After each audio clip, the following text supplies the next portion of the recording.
All right, so I thought we might start with why do you compete in HYROX? Like, what's the reason for it? What motivates you?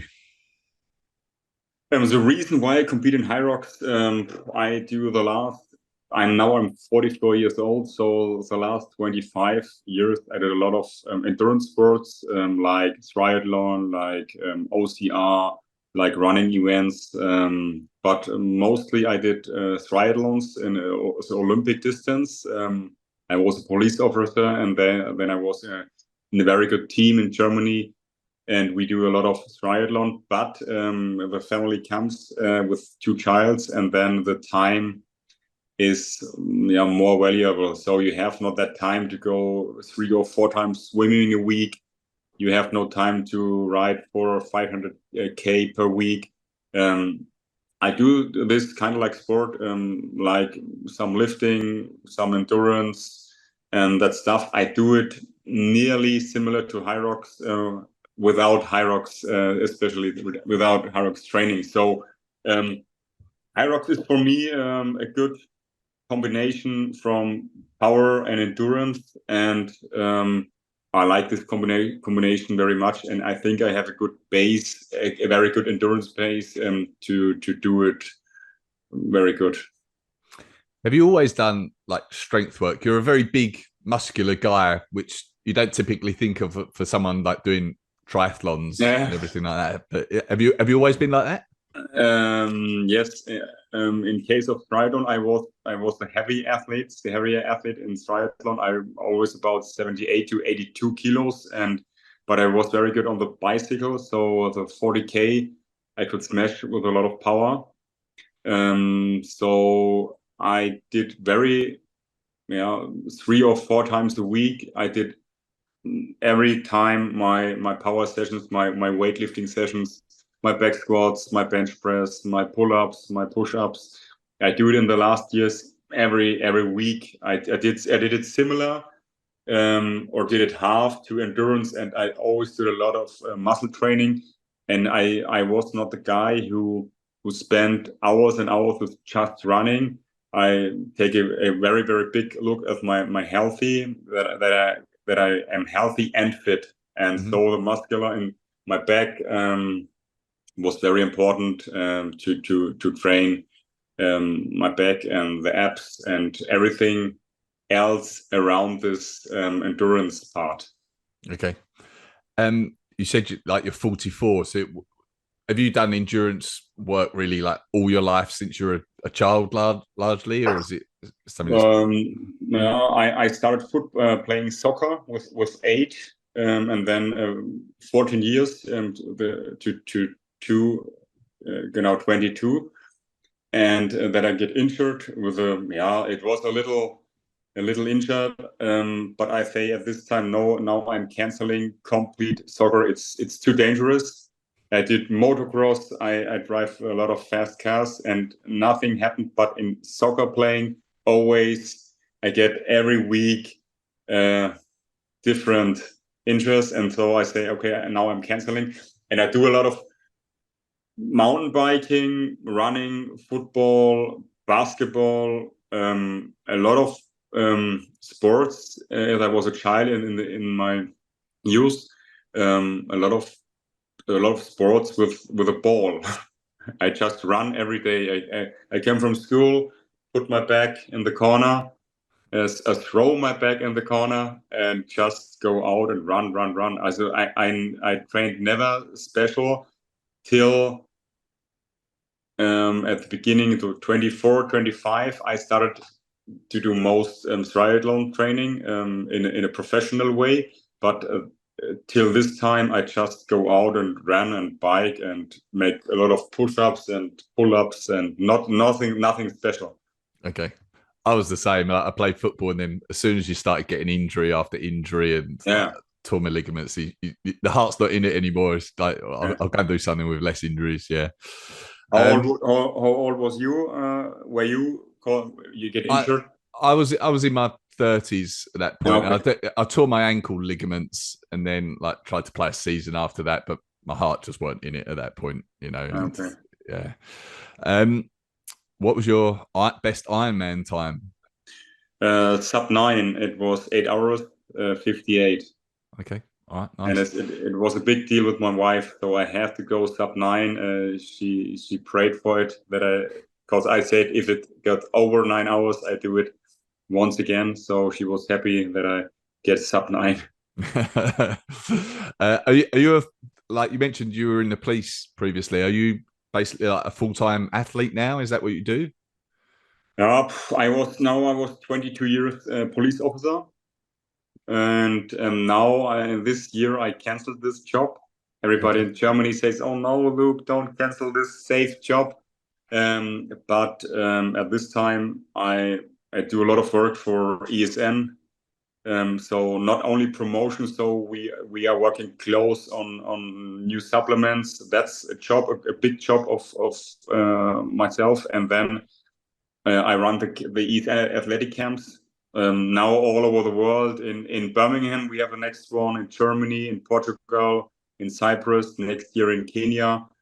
And so this is coaching and camps is a part, but the biggest part is the promotion and to work for ESN and the new products. Okay, all right. So you've been around HYROX for a long, long time. I think you were the first guy to break 60 minutes in the pro division. Is that right? Yes. Yeah, yeah. What's your memories of like your first race? Presumably much smaller than what it is now. Yeah, the first race of myself was in Leipzig, Germany. Mm-hmm. And at this time, there was, I don't know if you know him, it was Joshua Wichtrup. He's a very, very good and famous CrossFit athlete. He was the first German athlete at the Games, CrossFit Mm-hmm. Games. And everybody says, Luke, you have no chance against Joshua. And I say, who's Joshua? I beat him. He has no chance. He's not a good runner.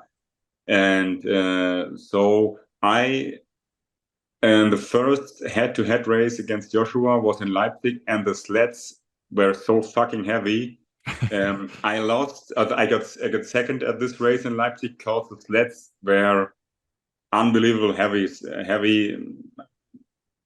really, really heavy. And so I get second. If I was in the now on the go, we after the finish line, I say, okay, I have made a few mistakes in my training.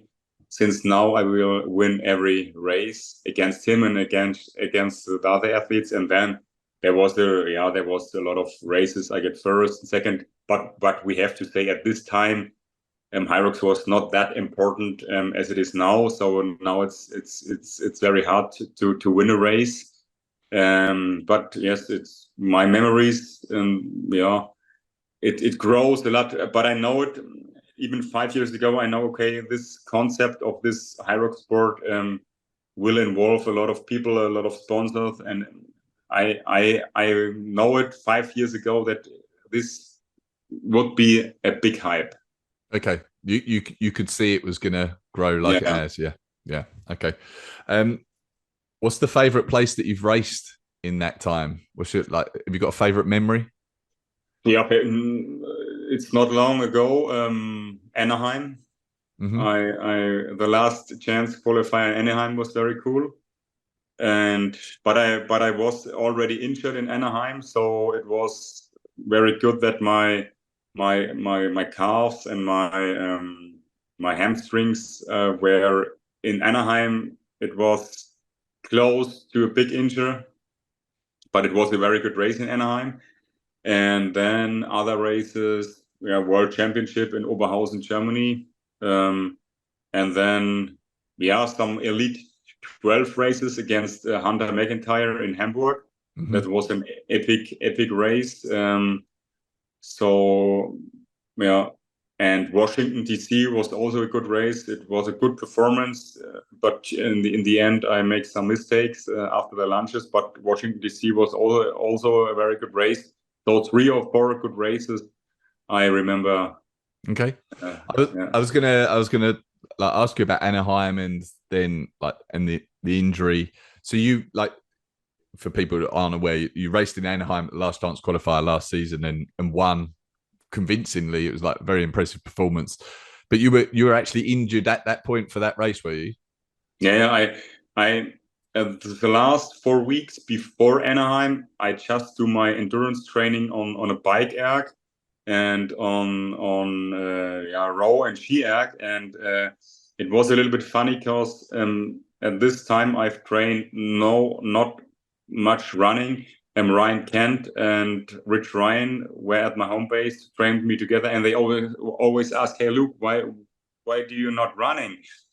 But at this time I do not say to them, "Hey, I'm injured," so I don't say anything to them because I want to have a strong mind for the Nice race, the World Championships. So I say, "Oh no, I just make some bike erg and row erg." But it was a wonder that I could run in Anaheim that fast, because I ran the last week for Anaheim, the last 4 weeks, not more than 50K the last 4 weeks, because I do a lot of bike erg training.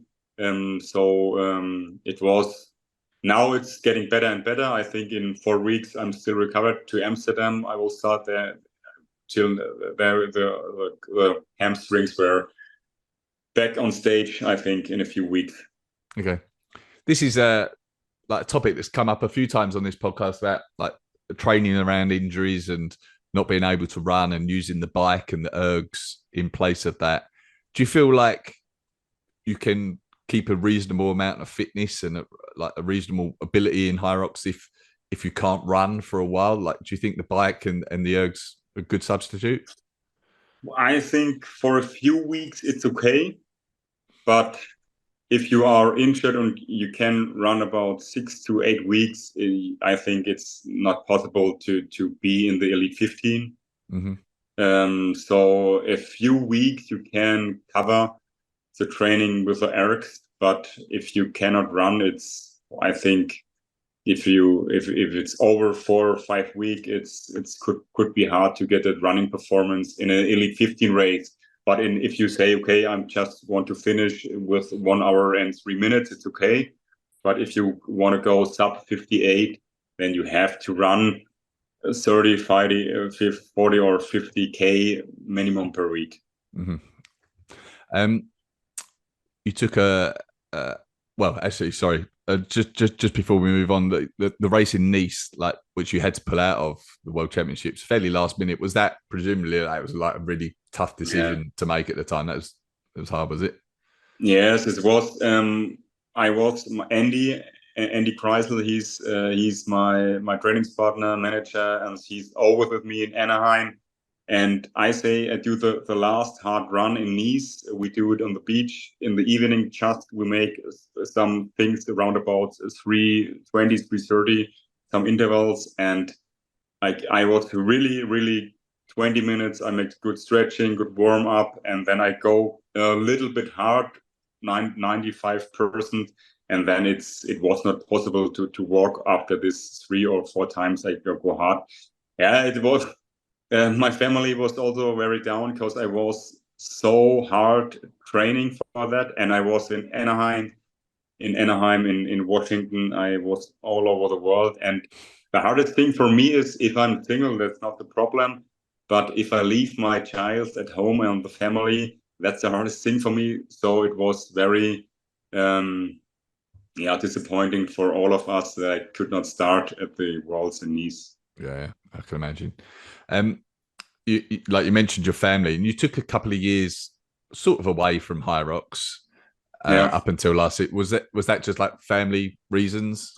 Yes, family reasons and business reasons. Because I give a big focus on building the athletic camps and building my own coaching app. We are now ready since 3 years of hard work. So the focus was on business. And 3 years ago, I sold my old house and go to a new house. And this house was very good, but I have to do a lot of work in this house because it's very big. And on this house, I will have some apartments now in the next 6 months, and have a little gym. It's a little Luke's performance center. where all athletes from all over the world can come to train with me. So last time it was Rich and Ryan. Then 2 weeks ago, there were some guys from Singapore, from Asia here to train. And now I have put a lot of time, a lot of work in it. But we are ready in the summer of next year, in August next year, we are ready with this whole little performance center. But it's for all. It's for beginners, for advanced athletes. It's for runners, mountain bikers, or just for old guys to chill and relax. And so it was important to take a short break to focus completely on my business, to make everything safe. So my goal was that I do not want to have the police as my main income as a police officer, and so I want to do it on my own. So that was the reason why I put it HYROX a little bit away. Okay, all right, awesome. You mentioned you're 44 years old. I actually turned 44 yesterday. Oh, but what's your? Do you have any like? It seems in this sport people can continue to compete at that sort of age. You know, it's not some other sports where it drops off after your 20s. But do you have any tips for longevity in sport and being able to continue to compete at the level you do? I think it's first of all it's a mindset. If you say every day to you, "Oh, I'm an old guy, the other guys are younger," and I never say that. I'm so close to so many people in the age of 20 to 40. I never say, okay, now we do running intervals, and hey, I'm the older guy, I run behind you. No, I go forward, and I think the mindset is very, very important. And then who is around you? Who is around you? I always are around with every people, but not with old people or people at my same age who always are negative and say, "Oh, I'm too old." Yeah, 10 years. If I'm 10 years younger, I would faster. I never face it, and it's never in my mind. And I say I had a call tomorrow in the morning, and somebody asked me, "Hey, Luke, how much do you really train per week?" And I say, I think Tobi Lautwein and myself, I think we are with a big gap, the athletes who train not that much as the other elite athletes. I have today I trained already. It's 35 minutes training with ergometer, wall ball, ergometer, wall ball, just 35 minutes, so ready. Tomorrow I go for 60, 70 minutes for a long walk. So I have a very good structure. I have times where I train very hard and intensive, but then I have times after knees. I don't really train maybe 3 or 4 times a week, just with no concrete structure.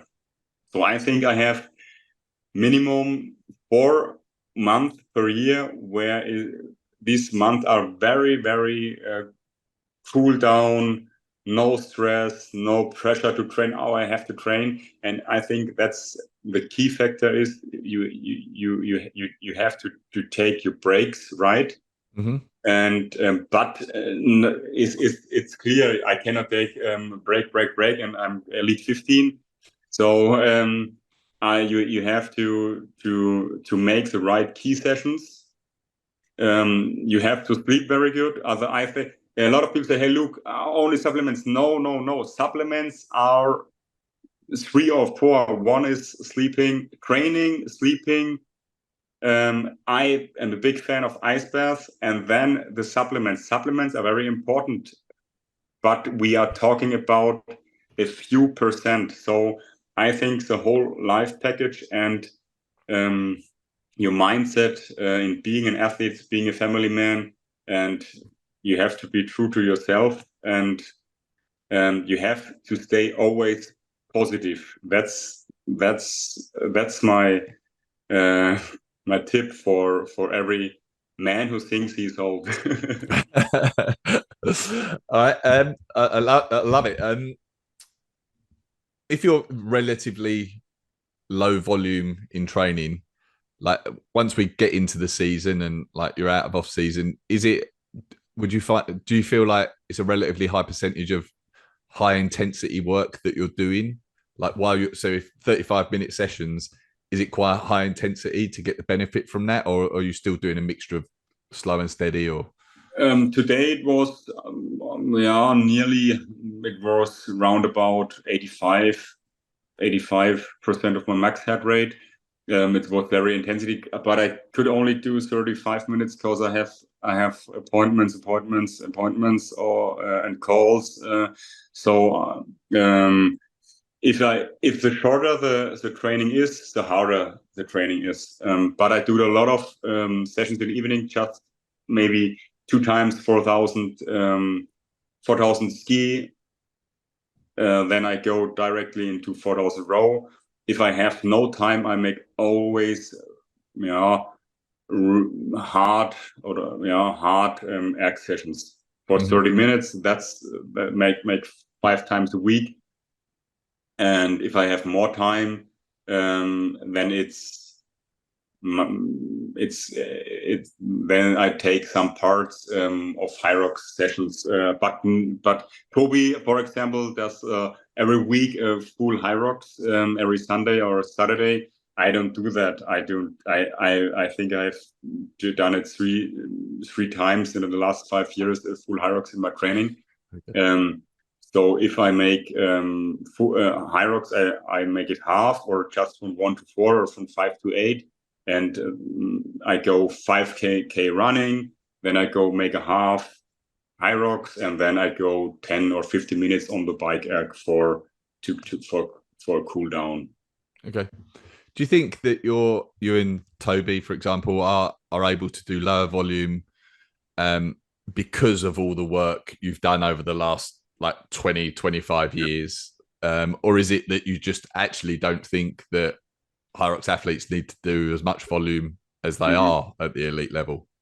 I think both. I think Toby he was 2 weeks ago. He was at my home base for training with a group, and he told me how much K he has cycling Ks. It was thousands and thousands of kilometers of bicycle training.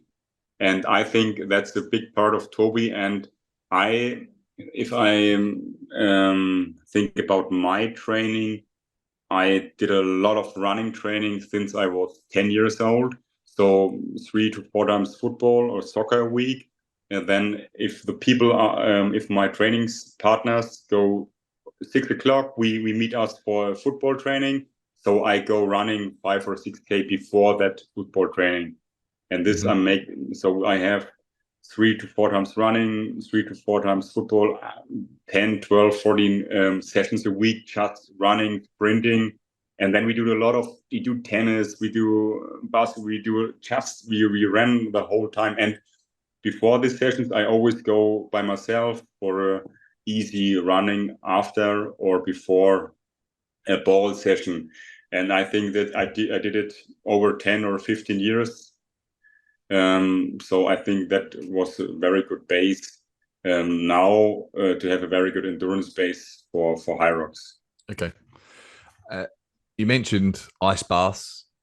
You're a big fan of those. Is that like, are you doing that? Is that just after races, or are you doing that like regularly during the training? I do it 3 times a week. And I do it, the best thing is after a hard session, or just if I feel tired. Now I'm tired, I want to make a session in 1 or 2 hours again, so I go in an ice bath too. So okay. It makes mostly I make it after the races, after a hard training, but sometimes I make it just to wake up and to feel good. And then if I want to make it as a wake up ice bath, it's just 4 or 5 minutes. And if I do it after a training, it's 10 to 15 minutes. But it depends on how much degrees. Mostly 1 degree per minute. So is it 10 degrees, so 10 minutes roundabout. Okay. I just wanted to ask you about your race tactics. Like in a race, there's often talk about going out conservatively in HYROX. Yeah. You seem to do the opposite. You go out quite hard from the start. Is that just because that's what you like to do?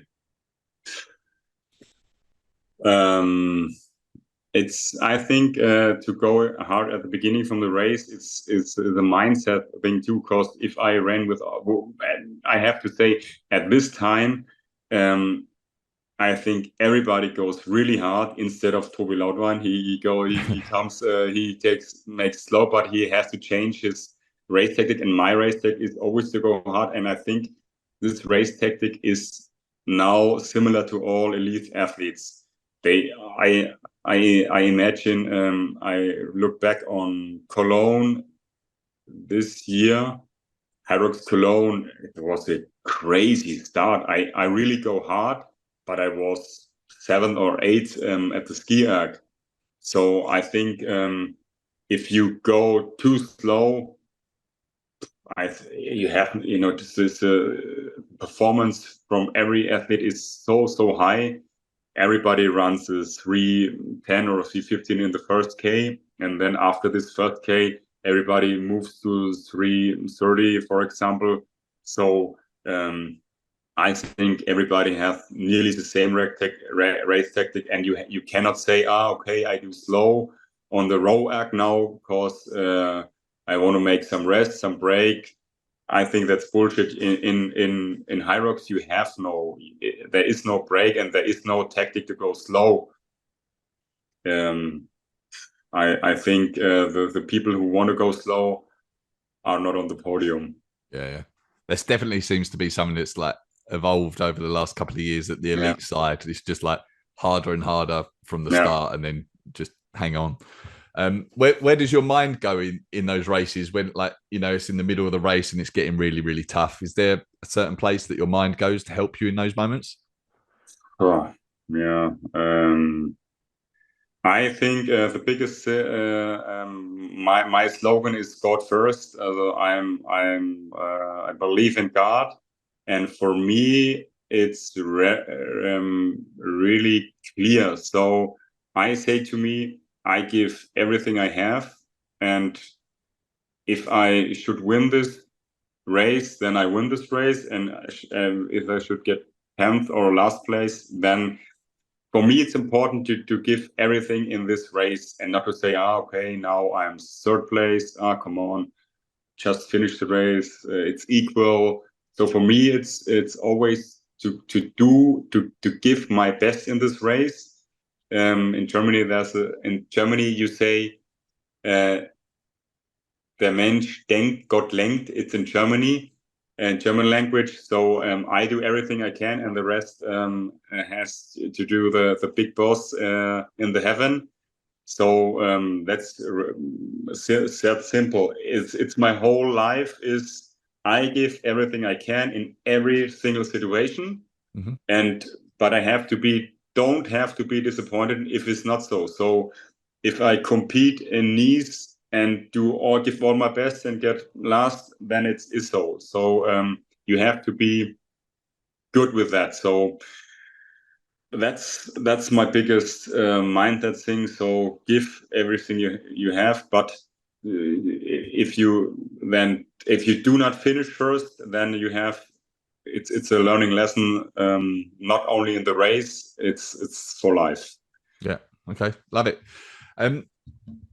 Over like you competed back in 2019 in HYROX.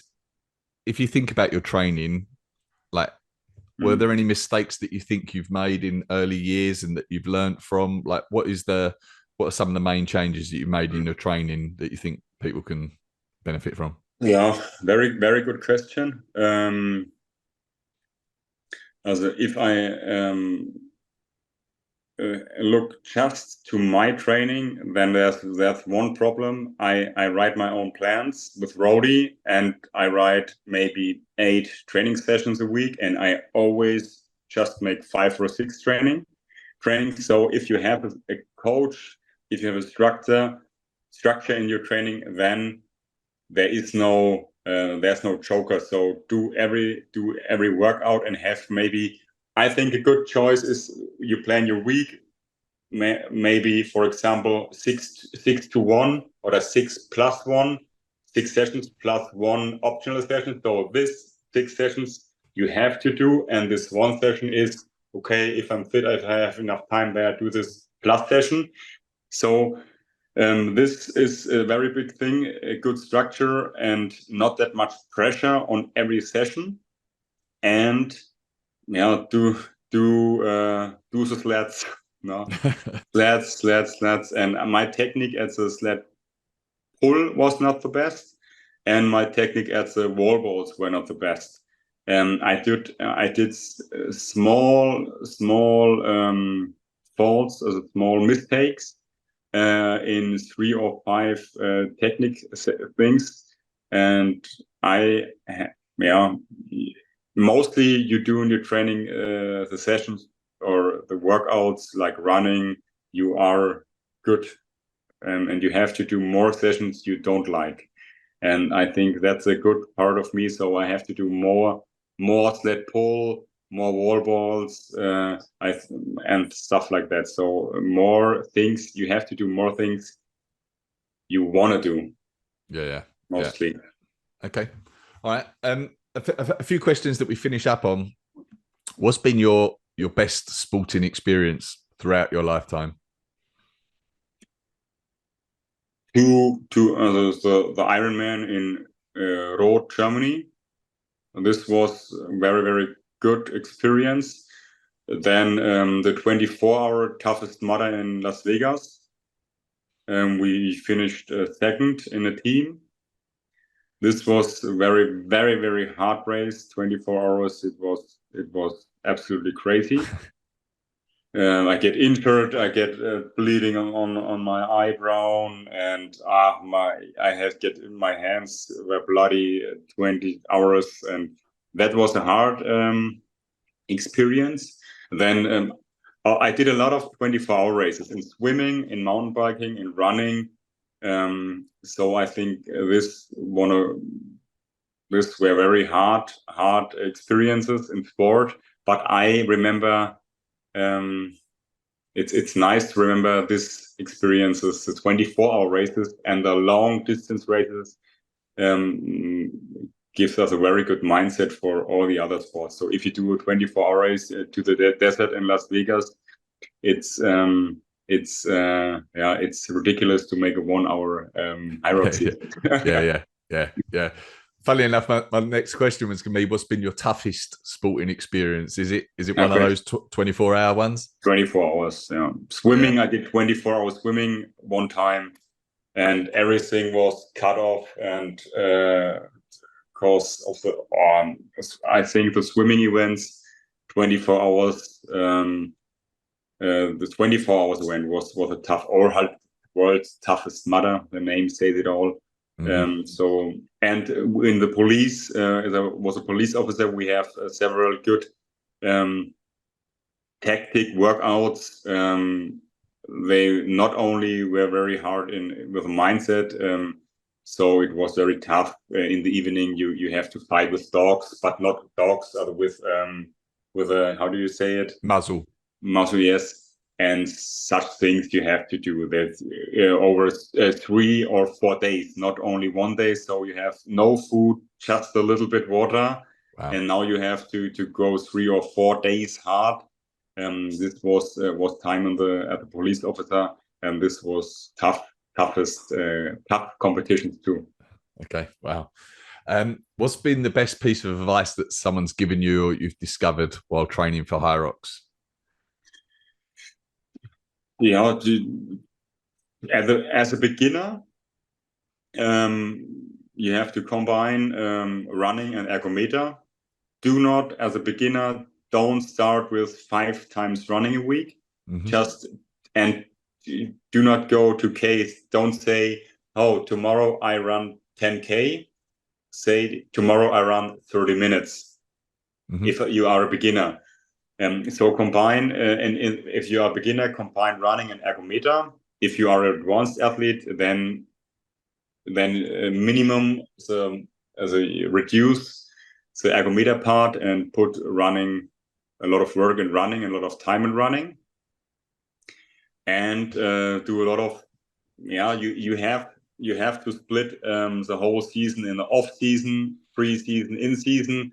So do a lot of strength work in the off season and a lot of running work in the off season, and then if you are on the pre-season, maybe 10 or 12 weeks before an important race, you have to do it more and more HYROX specific training. Okay, makes sense. And then finally, what's one piece of advice that you could put in the mind of everyone listening right now? And it could be anything. It doesn't have to be HYROX related. What would it be? Yeah, Denzel Washington say, put God first. I say the same. So you have to have an eye always on the other athletes, on your completely persons who are around you. Sport is just a tool who brings us close together and help each other. Not only in sport, in real life too. That's important because you see so many childs and other parents who are really lost. In Germany, you say it often, hey, this guy is really lost. So we have to look more to each other. We help more each other, and I think go out and do your training. And this will give you a perfect match and perfect a perfect community. Community is a little bit random. Community in Germany, okay, Instagram is a community. I don't think Instagram is a community. Instagram is a good tool to talk to other people, but you need that's the reason why Athletic Camp works so good, because it's a really big family now. It's a really family, so everybody between or beside the sport, if everybody needs help. Last time, some of the athletic camps bought a new house, and now we come all together and help him to switch from the house to the other house. So to build really good communities and to help each other. Nobody is perfect. Everybody needs help. Everybody from us needs help in different things in life. And sport is a big connector. And we have to be role models for our childs, for the younger, for the youth, for the childs, for our neighbors, and so that's very important. Have a look at each other, and I say it's important to compete. It's important. Hey, Alex Ronchevich, today we are enemies. We go in the cage and we fight. That's very important to get against in a race. But outside of the race, we have all stay together and hold together and and support us together. And that's very important. That we are no concurrents. So I love it with Thiago Lusa, with Tom Hogan, with Michael Sandberg, with Alex. I have a very good contact with Megan Jacoby, with Benny, with all the guys. I have very good contact, and that's the important thing. Not to ignore, to help each other, and to talk to each other. That's very important for me. Okay, brilliant, love it. What's your plans in HYROX? Is Amsterdam going to be your next race? Yes, it's Amsterdam, and maybe if I'm in, it's Hong Kong too. Okay. But this time it's very hard because I have an athletic camp in Portugal, and then my flight goes from Portugal to Amsterdam. And if I'm in Cyprus of our athletic camp, my flight goes from Cyprus to Hong Kong. And after Hong Kong, we are invited in Singapore for a 3-day workshop, athletic camp workshop. So also the main focus is Amsterdam and Hong Kong, the majors, but in between we have I think 200 or 300 athletes coming in our camps. Wow. So it will be very, very busy. Okay. All right. Awesome. All right. Well, thank you for this. I'm glad we got to chat. This has been brilliant. if people want to follow you, find out more about you, your camps, everything like that, where should they go? Instagram, look with HYROX, or my YouTube channel. YouTube channel is unfortunately it's mostly at this time in German language, but if I get more fans from the UK or from USA and stuff like that, so I will change a little bit more into English. But I think if you have a look at athletic-camps.com, you see all our camps. They are growing all over the world. Next year it's crazy. There come a few islands will come to the athletic camp family. So we are growing a lot. And just go on Instagram or on our page for the athletic camps. Okay. All right. Brilliant. Thank you. Good luck for the season. And I'll talk to you soon. Cheers. Greg, thanks very much and have a nice time. Keep on training.